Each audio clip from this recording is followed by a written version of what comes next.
Don't give in. Must never give in. Look, I know this may sound strange and downright weird, and I couldn't blame you if you don't believe this, but please, heed my dire warning. Leave this site, stop reading. A lot of these stories you are reading are drawing them in. And for those who love the feeling of terror that you get when you read these, you are truly at risk. Those things are drawn to us, they smell our fear, and they won't stop until they get you. No doubt, you probably think this is fake, or that I'm crazy, but I'm not. I can hear them, wherever I go, they are there, hidden in the crowds, following me. They have noticed my presence, they have found me, and now they won't rest until I am theirs. They use fear, turning and twisting it until you break.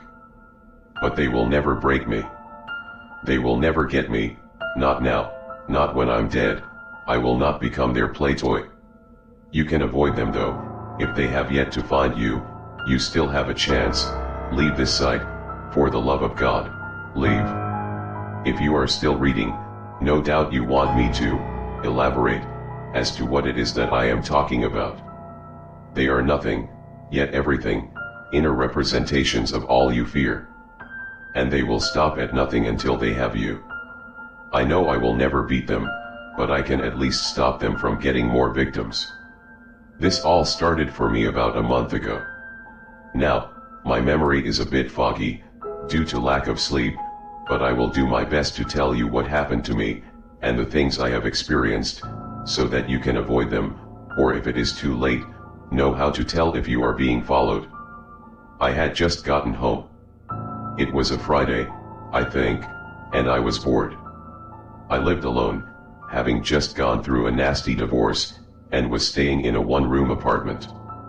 I had gotten back on my feet, and had managed to get a laptop and internet.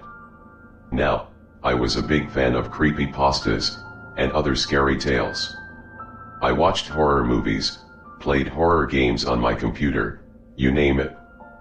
I pulled up my computer and started to search through creepypastas. After about half an hour of searching, I think, I was feeling a rush of terror and excitement. I loved that sense of fear I got.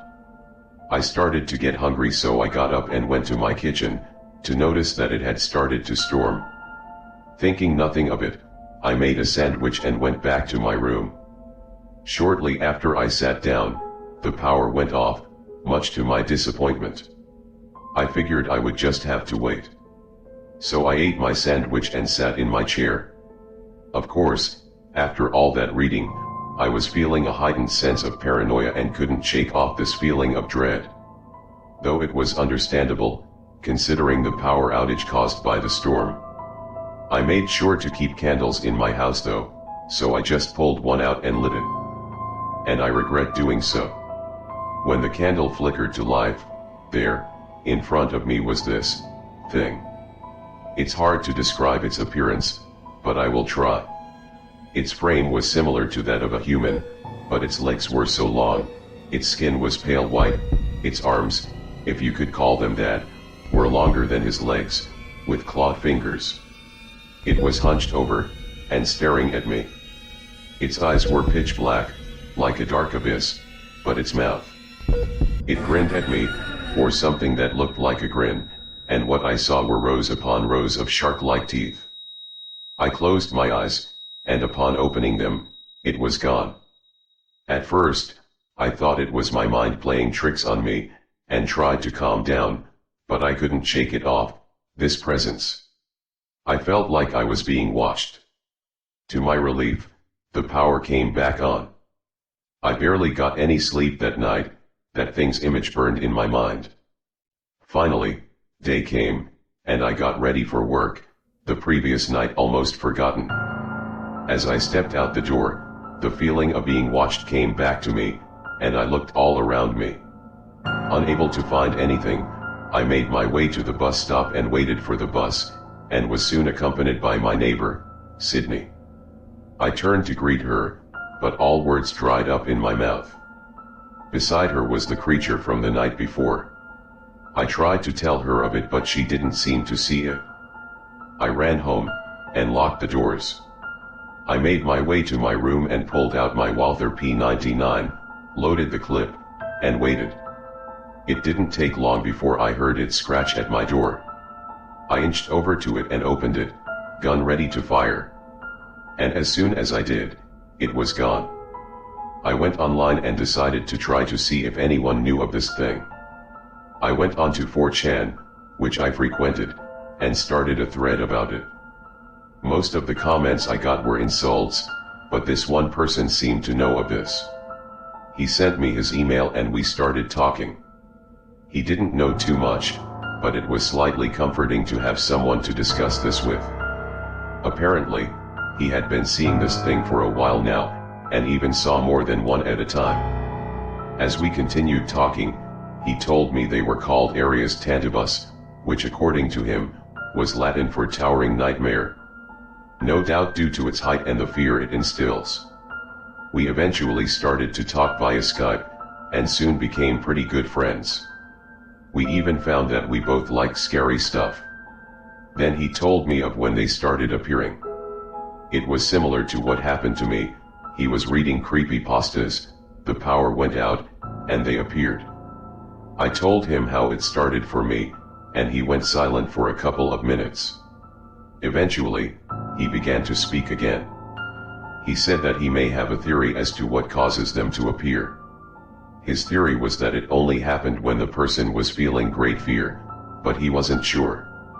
He also told me that whenever he was scared, they appeared more often than normal, further proving his theory. He wasn't sure, but this was the only lead he had, but it made sense. After a couple days, things started to change.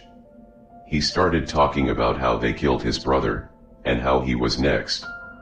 He was panicking the entire time. Soon after, he said that he would kill himself before they got him. I tried to talk him out of it, but I heard a gunshot and knew it was too late.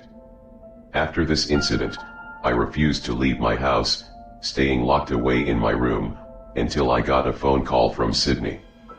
She had apparently been hearing noises and had hidden herself in her room. She thought it was a burglar, and knew I had a gun. I rushed over, gun in hand, and kicked the door open. What I saw horrified me. Her body was torn to shreds, her arms and legs thrown about. And the worst part, was the writing on the wall. It was in her blood. It stated that I was next. I ran back to my apartment and called the police instantly. It didn't take them long to get there, and soon I was being asked questions. I told them that she called me, thinking someone had broken in, and that I rushed over, only to find the mess. I knew they wouldn't believe me if I told him of the creatures, so I didn't. I've been locked in my room ever since then, pistol in hand, waiting. I managed to kill one of these things. I inspected the creature, and made a big mistake. I touched it. The moment I made contact with it, I was flooded with information, to the point where I nearly passed out. I was horrified by the things I learned. But all I need to know is that these things can die. And so, I will leave my apartment, and should more appear, I will fight. I write this to you as a warning. Fear may be fun at times to feel, but avoid it. It feeds them, it draws them. This is my final note, for I doubt I will survive. Goodbye.